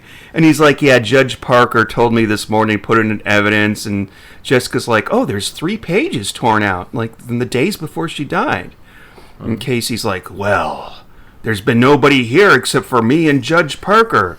So then we make the conclusion that Judge Parker has been bribed by somebody, Big Pharma, somebody, I don't know who, but it's bad. Again. Well, hold on. Wait, so I want to go back to where Jessica leaves the police station. Harry picks her up, and did you notice that neither one of them had seatbelts on? Oh, no, I didn't. Yeah, Yeah. True thing, folks. We used to drive around in cars, just no seatbelts and a big old bucket seat, going 55 miles an hour down Harlem Avenue. Grandma smoking in the car with the windows up with her asthmatic grandson. I don't think she did that. I think my mom did that, but not my grandma. Well, and suffice to say that everybody, all the suspects, ends up wanting to talk to Jessica because now they know there's a photocopy of this diary out, and like Dr. Dunn visits her, and she's fucking paranoid as shit. Oh, she clearly has issues. I think, yeah. And everything is, why is everybody out to get me? What are you? Oh, you're one of them. You're trying to get me. Like, she is suspicious of people going after her. She thinks that Jessica's room is bugged. Like, she's checking all the flowers and. There's a lot of stuff flowers in there too. Did you see how many flowers Jessica had? Or if they're fake? She loves her flowers. Yeah. Could you please have a full bouquet of flowers delivered to my room right away? Have it be there before I get there. Thank you very much. I'm sure Angela would never do that. And also, Dr. Dunn pulls out a cigarette and doesn't light it and leaves with it in her mouth. And it drove me crazy. Oh, really? Why did that drive you crazy? I don't know. Because when you have a cigarette in your mouth, you really want to light it up, right? And also, hey, this is a no-smoking room. I don't smoke in here. Jessica does not smoke, although Angela Lansbury did smoke. I read that she smoked until 1996, which would have been right after the show was canceled. But I think I read that on Wikipedia, so... Could be, yeah. Yeah. Maybe not real. And I don't think... I take that with a grain of salt because for someone who has performed on Broadway, smoking is like the worst fucking thing you could do. Like, maybe drinking is bad because it dries your throat out, but smoking is really bad. But maybe even Broadway stars didn't even care back then, or they didn't know. Oh, I can smell your nappy pussy. I can smell your nappy pussy. Don't you just... You haven't lived until you've, seen that. I hope she's known for that. I like that will be on Glenn Close's gravestone. Yeah. I can smell your nappy pussy. I can smell your nappy pussy. Well, what's so funny about it is that imagine Meryl Streep doing that. She's won, I don't know how many Oscars, she's been nominated for more, and then she goes and does a horror movie with a line like that. Oh, and the Roland Hillbilly Elegy, which was kind of similar. I think it's kind of brave for Glenn Close to go and try things out like that. What do you think she thought when she read that in the script? Oh, I need to play this character. I need to have that. I could smell you now. So I probably just said, I can smell your JJ from here. She said, no! I want to say, I'm going to ad-lib this line. Nappy pussy. Nappy pussy. Okay. Let's get back to March. So, this was the woman who was so gorgeous in Fatal Attraction, and everybody was really into it. Anyway, okay, back to the flick. All right, so... Harry goes on a date. Oh, that's right. He's actually going on a date with what's her name, Shirley or whatever, Sheila. Sheila. But it's not really a date. It's more like, hey, I've got a copy of the diary, and I could sell it to you, but I'm definitely not willing to sleep with you. well, no. I think it's the other way around, actually. So they're doing dinner and a flick, but no, she brings it up to him, and he's like, "Listen, usually I'm the first one that makes the move, but But apparently it starts an argument between the two because she's making all these great promises. She's gonna make him a star. We'll make a movie about your life. Yada yada yada. You can play yourself. Ooh.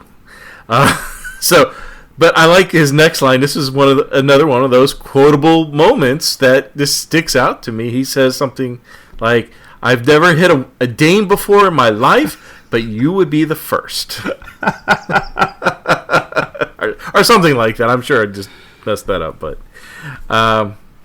yeah, a very very sexist remark, but very funny too. But perfect for him for some reason. You can just tell. And well, yeah, he's kind of like a gumshoe from the 1940s or 1950s. Yeah, I like, was going to get into that, and actually somebody calls him a 2-bit gumshoe at some point, don't they? Mm-hmm. Yeah, I think it was Sheila. Actually, it's so the gumshoe detective, or not the type of genre that he's from is basically Raymond Chandler. Raymond Chandler wrote Philip Marlowe, who later was played by Humphrey Bogart, like in The Big Sleep. Maltese Falcon wasn't Raymond Chandler, I don't think, but he was sort of playing the same character there as well. A detective, or Peter Falk in Murder by Death. That's what genre he's representing. Yeah. And that's sort of formed over the days into in what we're watching now, and we have two genres merging. Angela Lansbury or J.B. Fletcher, she's more like Miss Marple. So what you have is in holy shit, yeah, it is. Yeah, like in Murder by Death, when Bride of Frankenstein, what's her name, that plays Miss Marbles, comes in and Peter Falk goes, "Jessie!" and they hug, and yeah. Anyway. Yeah, I wonder. Yeah, her name's Jessie. That's interesting. Yeah. So, yeah. Sorry, I was just providing background. And they were, and Jesse and Frank Diamond were best friends too. Yeah. Interesting. I never really pieced it together. Thought of. Oh, it's Sam Diamond, because the character that he's a parody of is Sam Spade, right? Which I think was one of the Humphrey Bogart.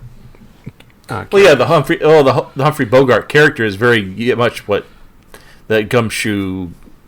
What do they call those? Hard-boiled detective. Yeah, because that's like the American thing. Because the English, they had Sherlock Holmes, and then they had Poirot and Miss Marple. The Americans didn't really have their own detective until maybe Raymond Chandler, until Philip Marlowe, and so that became an American staple, its own genre. I'm just they're more like hard-nosed, would get into a fist fight more than anything to get what they need. Would probably have a brass knuckles in their pocket on the other side with a pack of cigarettes. Yes, absolutely. And a bottle of whiskey in the other. What's interesting, what's cool about Columbo is actually, in a way, he belongs in that genre. He doesn't drink whiskey, he's not a day drinker, he's none of that. But he's actually living and working in sort of a Cabot Cove world where everything is shiny and perfect. Oh, except there's been a murder. So it's almost as if Harry, this character, went to Cabot Cove and solved the mystery there. He would be out of his element. It would be like more than exposure to the mystery. I was just actually thinking that earlier before we started recording, because Jessica goes into his world. But I wonder if there's ever a moment where we see Harry go, an episode where Harry goes to Cabot Cove. There is a Like, I would be interested to see that. I don't think they do it, but I would like that as well. Even if they did it in an episode of his show. But Yeah, like they just missed each other. Yeah. You know, oh, she just took the bus to go to the airport in New York and to fly out to London to go see Emma do her play. I don't know, whatever. what I don't understand is if they wanted to promote this new Harry McGraw show, why didn't they do a crossover episode like they did with Magnum PI? Oh, I'm looking forward to that one too. I've been waiting for that to pop up. That might be next episode. That's Maybe season 3. Oh, is that season 3? Yeah. Okay, so then Jessica is held up at gunpoint by the evil lawyer. I don't remember his name. I think it's Richard. Ryan. Yeah. What the fuck are you doing, sir? Like, and the thing is that why does he do this? I don't remember, because he thinks she has the diary. Well, no, the photocopy. Now that everybody thinks the photocopy's out, I don't know. Yeah, because now he knows Harry has it. But from the earlier meeting, yeah. He holds her up in the lobby of her hotel, and he's like, "Come with me." And I can't remember what happens or what the point of all that was. But no. So he leads her out to take her away somewhere, and Harry intervenes and punches him out. Yeah. And she says to him after he punches him out, "Harry, is your hand okay? Oh, you don't think I know how to punch a guy without breaking my hand?" And then cut to him getting a cast on his hand. So this is great. Yeah, so they go to the hospital. He's getting a cast. And apparently the same doctor that's been working in this ER has been rebuilding Harry into the $6 million man. He's fixed his nose.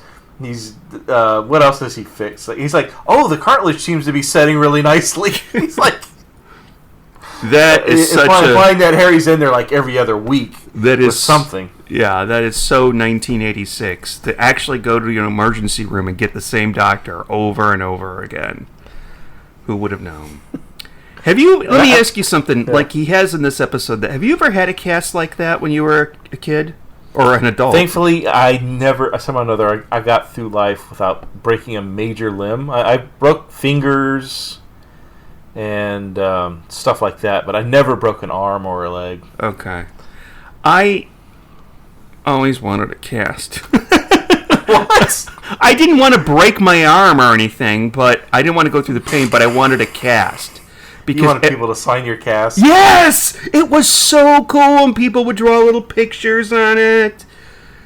Oh, that was so awesome. And I don't think they Except that one guy who would draw a penis on it and ruin it.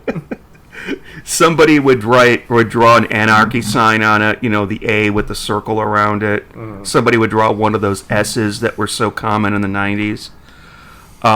S's? Yeah, if you saw it, you would know what I'm talking about. There was that dude that always had them all over his notebook, and his name didn't even start with S. Entitlement, that's what that is. Okay, yeah, so, I always wanted one of those, yeah. So, what do we find out next, Steve? Thanks. So there at one point Jessica gets a call from Sal, or a voice message from Sal, and he wants to see her. So she heads over to the Sigma Society house. It's formerly known as the home of Abigail Mitchell, formerly known as the home of... that was Abigail Mitchell's home, too? Yeah, it was Abigail Mitchell's home. The family and Lady in Waiting. Can't remember that name of that lady. But, I think that's been probably in a lot of other shows, too. So she goes to visit Sal, and Jessica has a moment, a few lines with his quote-unquote secretary. She's called the secretary, but she implies that she does more than that. Yeah, probably for free because, Sal is so hot. And we find out that she was just the biggest fan of Richard Bennett, that her mother was like president of his fan club. They had a picture of him on on their piano, which is a thing. I've heard someone else say this. They got upset that their picture was not on the piano. Yes. I think it was a Murder, She Wrote. What was it? It wasn't a Murder, She Wrote, but this is a thing. I think it's a white people thing, or a... It may have been... Oh, I'm sorry. It was a Monk episode. That's right. Okay, sometimes these episodes... Because I'm watching them side by side. I apologize. Sometimes certain aspects I get confused on. But, okay, there's a Monk episode where someone doesn't have their picture on the piano, and that causes some friction. Okay. Anyways, never mind. We're moving forward. Wait, no. Who was the pianist? Because I think that this is a great question. Like, if you were a pianist, who would you have on your piano?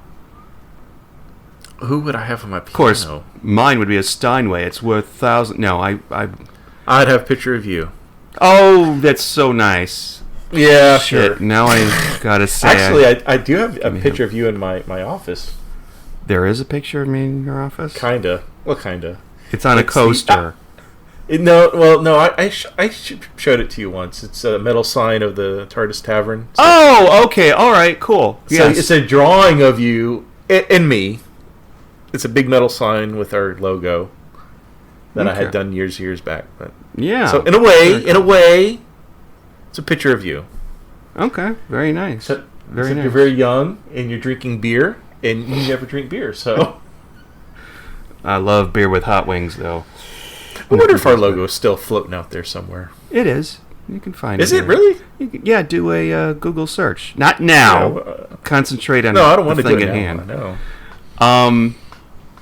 All right, so we're we're winding down here to the end. Folks. Yeah, Sal.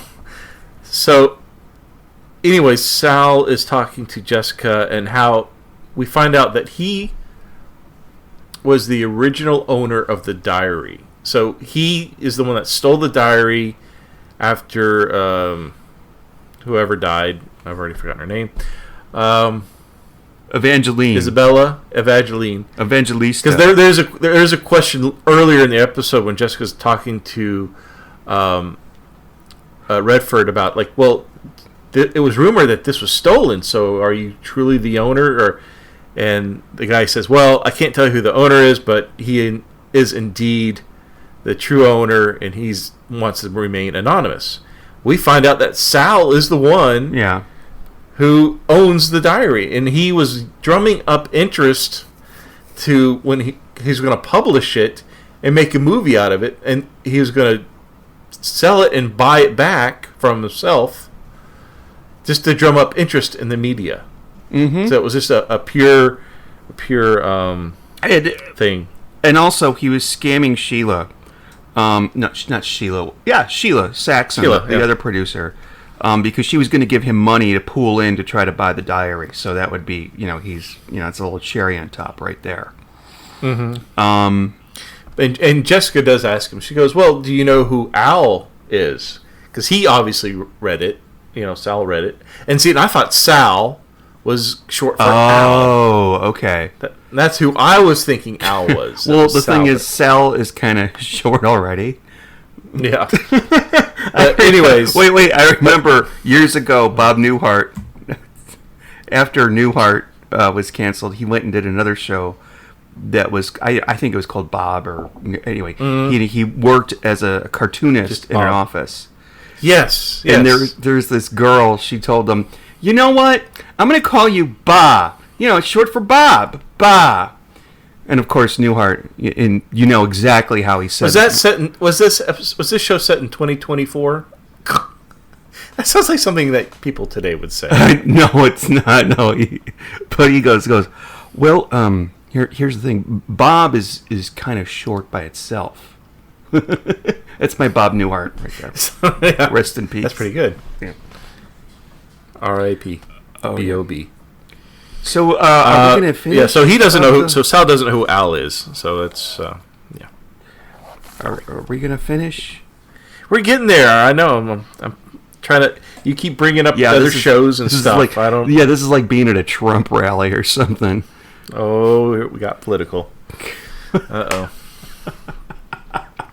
So we, as Sean just told you earlier, we find out that there's conversations that lead Jessica to this, where we find out that Harry's full name is actually Herbert or something like that. What was it?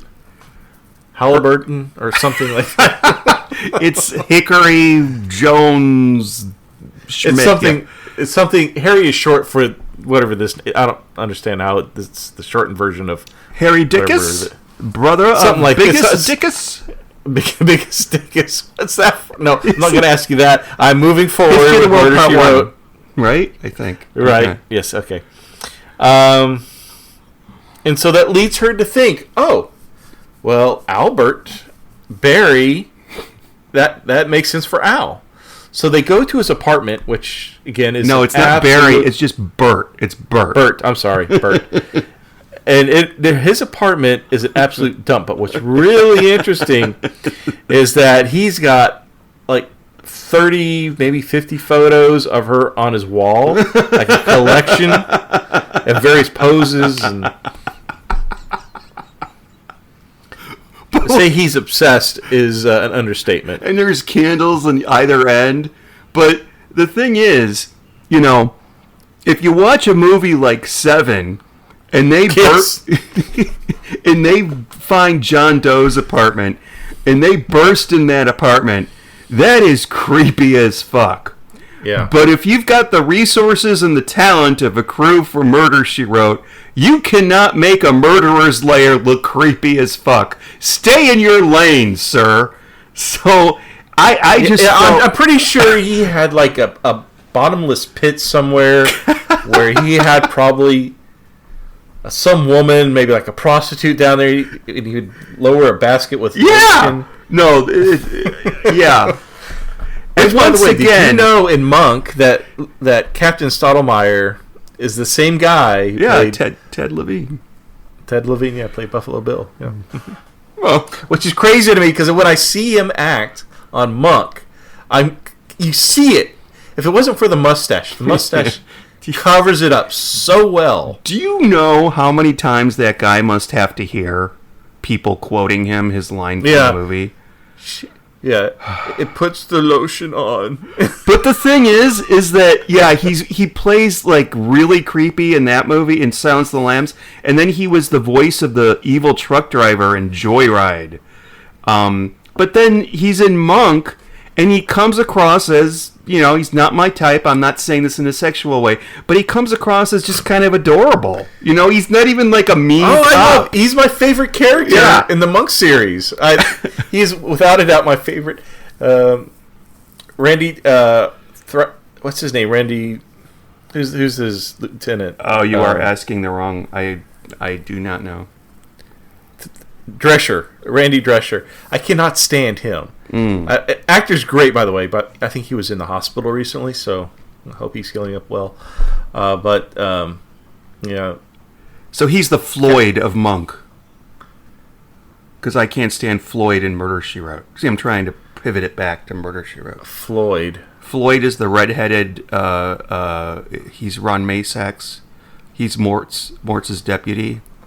Floyd, yes. Awful accent that sounds really fake. I like Floyd. Oh, come on. No, anyways. Well, you know what? As long as they don't have an episode about Floyd, I'm fine. Because as he is, I'm just afraid that, you know what? This is the 80s. They don't do shit like that back then. They just focus on what's the big and sexy, which in this case would be Angela Lansbury. So, yeah. Anyway. They find out that Bert is responsible. They take him in to the police station, and he confesses that he killed both Bennett and Redford. Basically, I find it a little complicated for his reasoning of killing each person, but I absolutely agree. You're absolutely correct. So he wants to kill Bennett. I guess Bennett shows up. Bennett recognizes him and knows this is going to be a problem because at one point Bennett kicked Bert out of Evangeline's apartment, knowing that was he was an old boyfriend. This is getting complicated. Yeah. So he had to kill Bennett for that. And then for Radford, he wanted to kill him because he wouldn't tell him where the diary was, because he didn't want the diary to get out. He wanted to take it and destroy it because he was still so much in love with Evangeline. However, you heard that?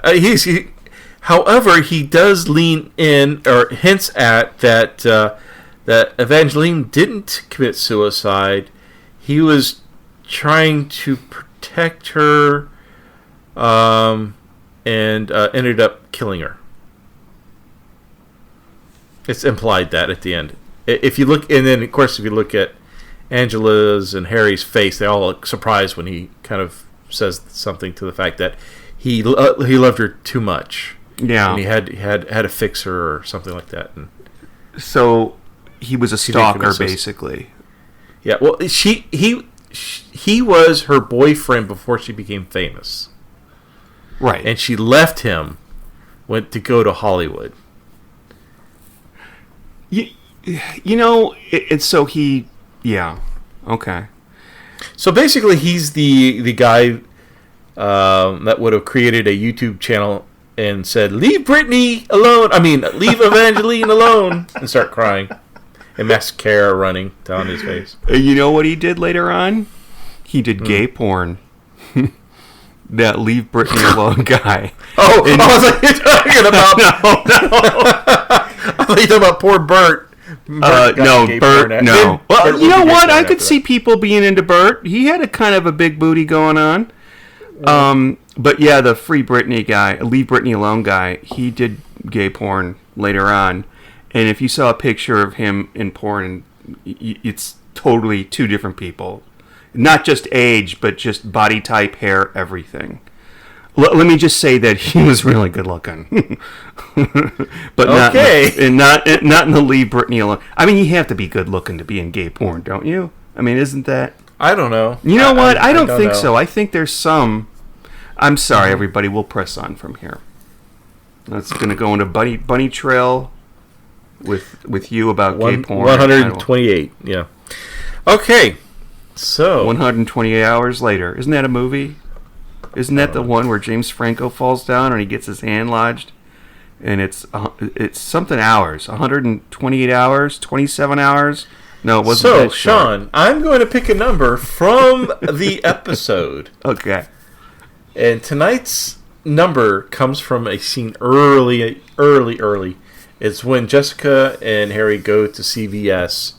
They find the ice pack for his black eye under aisle 8. So it's 8? Yeah, what would you rate? One out of aisle 1 through aisle 8. Which aisle would you rate this? I have a quick question for you about that scene. Near the end, when they stop to pay for the stuff, did you notice the copy machine in the background? Like the public copy machine? No. I remember them, though, back in the day. It looked terrifying to me. Like... Okay. I have no idea how to work this thing. But at least we know now. I know you worked at a Kinko's, so I guess that would make sense. I'm not terrified of copy machines in general, but yeah. It's very good at Kinko's. All right, I'm going to say I really need to look into this. I'm going to try to look into this, not tonight, maybe not tomorrow, maybe not ever again. But if anybody knows, you can @ me on X or Twitter or the platform normally named as X, or you can Insta me and let me know that this was intended as a Harry McGraw episode for his show, because there's something about this, and I think it's a lot of the location filming.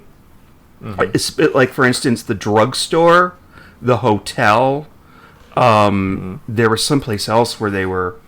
Maybe it was a restaurant or something. The police station? The police. Nah, I think that was a set. I don't think they would be able to go to the police station, but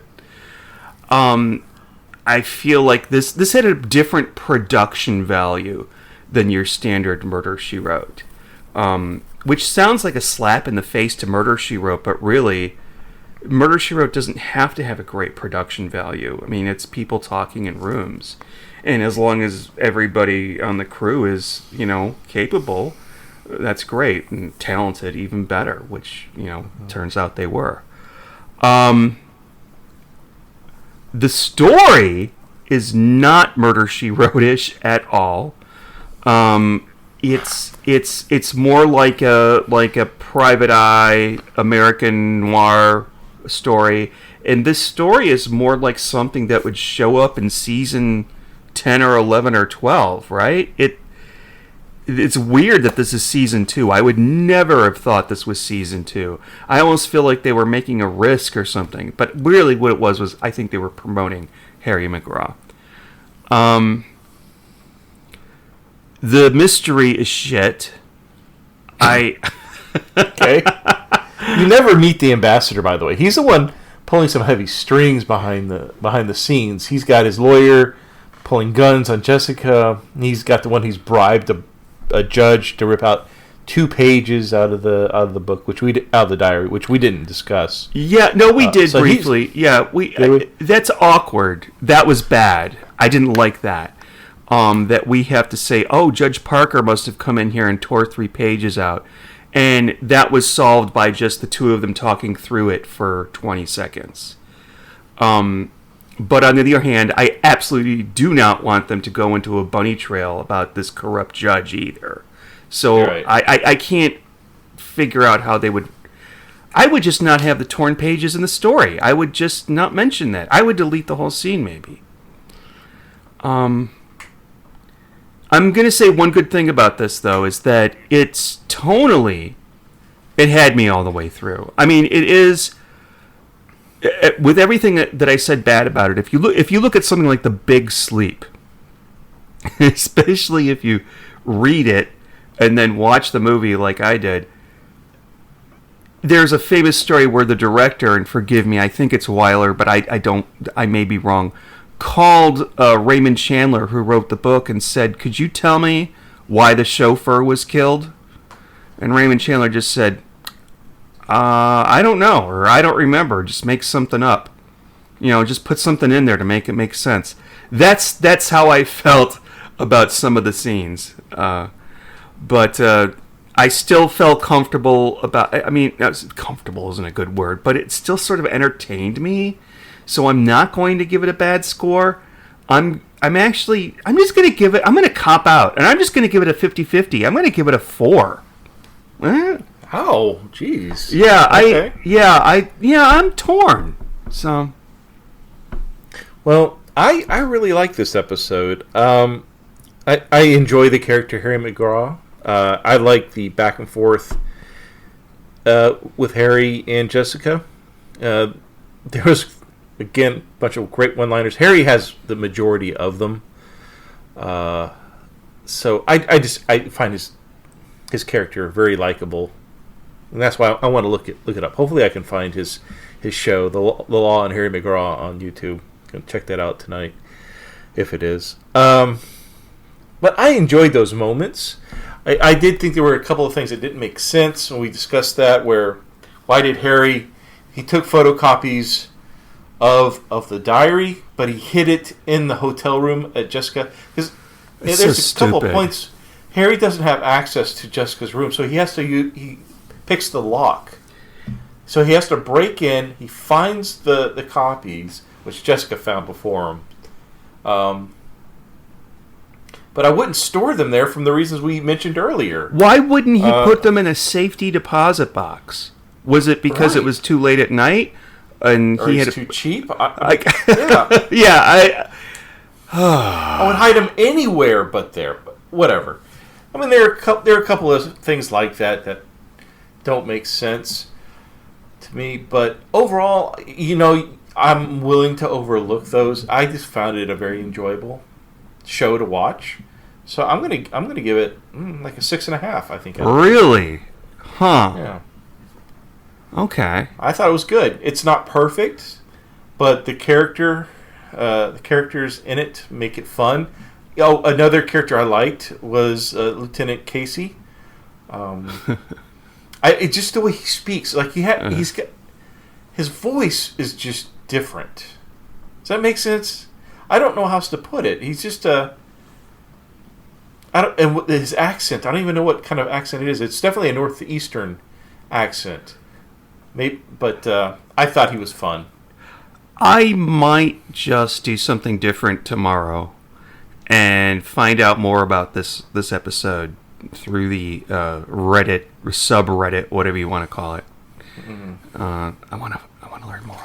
I'm sorry, I'm interrupting you. I mean, there were a lot of actors that I didn't recognize when we did the reveal after the cats picked it. But like having Vic Tayback in there, that was neat. I haven't seen him since Alice. I'm sure I've seen him in other things. Phantom Menace. You've seen him? No, was it in the Phantom Menace? Edward Mulhare from Knight Rider. Though I didn't watch the show, still neat to see him. Someone from that time frame. I don't know. It was fun. It was neat to see some of the set pieces, like you said, being in Chicago. In Boston.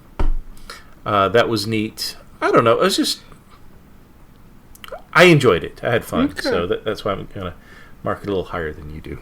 All right. That's good. That's good. Uncle Roger Jeanette Judge. That was my Uncle Roger imitation. Yes. All right. So one other thing I wanted to bring up. Did you get Lieutenant? So just one more thing, sir. Did you think that Evangeline was was supposed to be Marilyn Monroe in this? Wow, that's a really great question.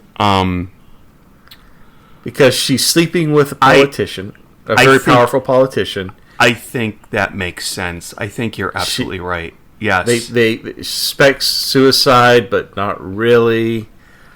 She was a famous movie star. Got roped into a lot of bad stuff. Worked for a lot of scummy people in Hollywood. She was very sexually desirable.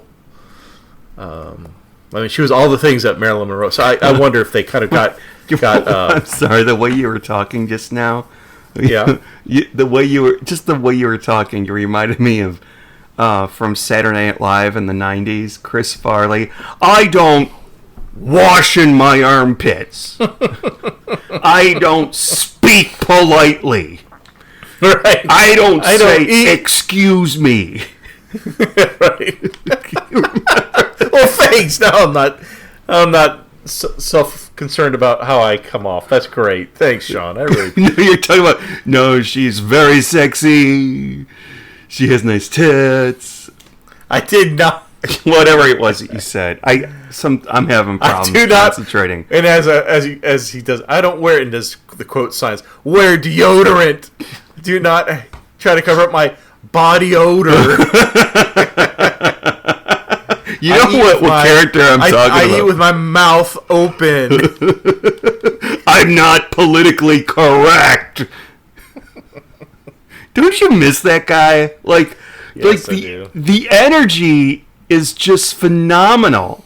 Okay, we're going to the next episode. Probably because he was fucking high as a kite the whole time. Bring out those cats. Come on, kitties. All right.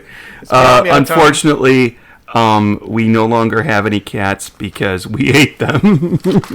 You ate them? I'm sorry, I'm getting political again. Hello? Okay, there we go. Okay. Just go. Jeez. We'll bring out something else. Steve isn't into the political humor. We don't have any fish anymore. Oh, no, Tom has guppies out back. All right. No, the cats are here. They're fine. I just ate one of their legs and didn't like it that much. So I'm like, hey, you can live. So Steve say, okay, can you ask the cats to come in? Come in, cats. It's okay. I got it. Steve, when you're ready, spin the wheel for season 3. All right. Ooh, wow. Okay.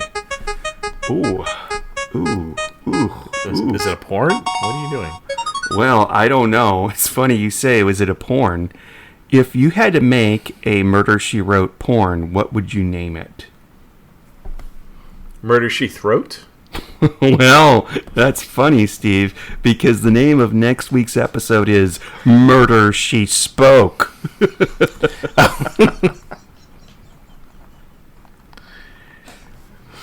Okay, so what's this about? Tell me. Okay, 'Cause I think I know what this. I think I know what this one is. I have not seen it. Okay. But if I were to guess, I would say Jessica is going to visit a friend that has a podcast, and the co-host is getting really annoyed with one of the other co-hosts. So there's a problem where he's set up for murdering his co-host because he does ridiculous, stupid shit all the time and has these bunny trails that don't go anywhere. So he could start his own podcast talking about what, I don't know, Doctor Who, I don't know. And that's it. That's what the episode's about. Okay. All right. I'm going to say unlikely. I would say there's like 1,000 to 1 in Vegas chance. What? That didn't have anything to do with No, it's because podcasts? Murder She Wrote isn't a documentary. Okay.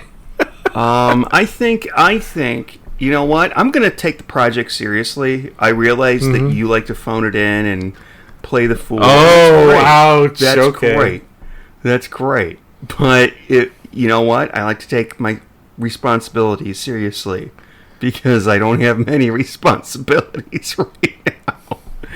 I think Jessica wants to make a little extra money, so she goes to Audible/Amazon and she tries to narrate audiobooks. And while narrating an audiobook, something comes through the microphone, there's feedback, and she hears someone, wait a minute, they did this already.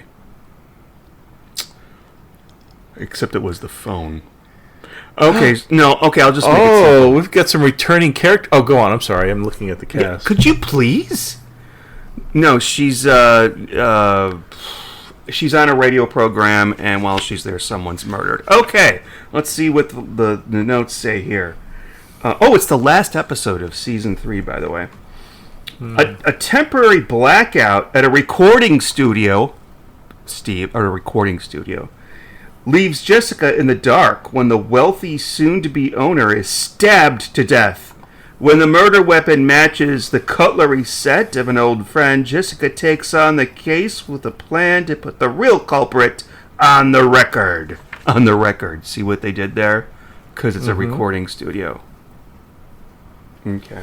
All right, so that's what we'll watch next time, folks. Who's in this, Steve? Because I know you're bursting at the seams. I can't remember the episode for the life of me, but it's the guy who played... remember the New Orleans episode where his father slept with a prostitute, and Yes. William Atherton. Is this the but one he played, where he played the lawyer, lost all the weight? Yeah, and he takes Jessica on a tour of the house and just casually shows her like the sex room. The sex room, yes. So he's in it. Not the same character, but that actor. Charlie Daniels, who played The Devil Went Down to Georgia. He's going to be in it. I love that song. Who else? Devil Went Down to Georgia. There are a few good names in here. I'm looking forward to this one.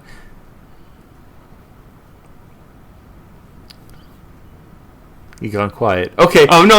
I'm sorry.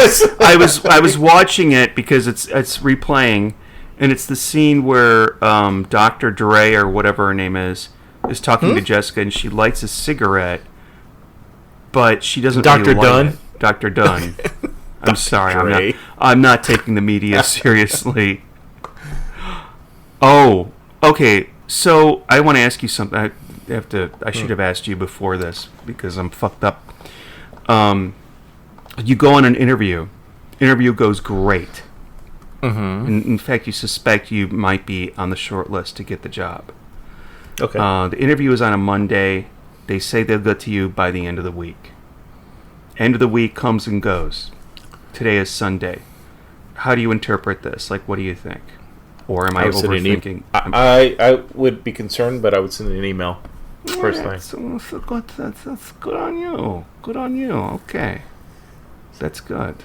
I would start off saying thank you very much for your time last week. I really enjoyed it. Sounds like an interesting place to be, and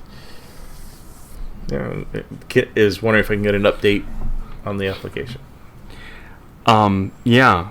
Last weekend, I had an interview. Are we still recording? No, we're not. I'm not. Wait. I don't think we said goodbye, did we? Bye, everybody. Say goodbye, Steve. Goodbye.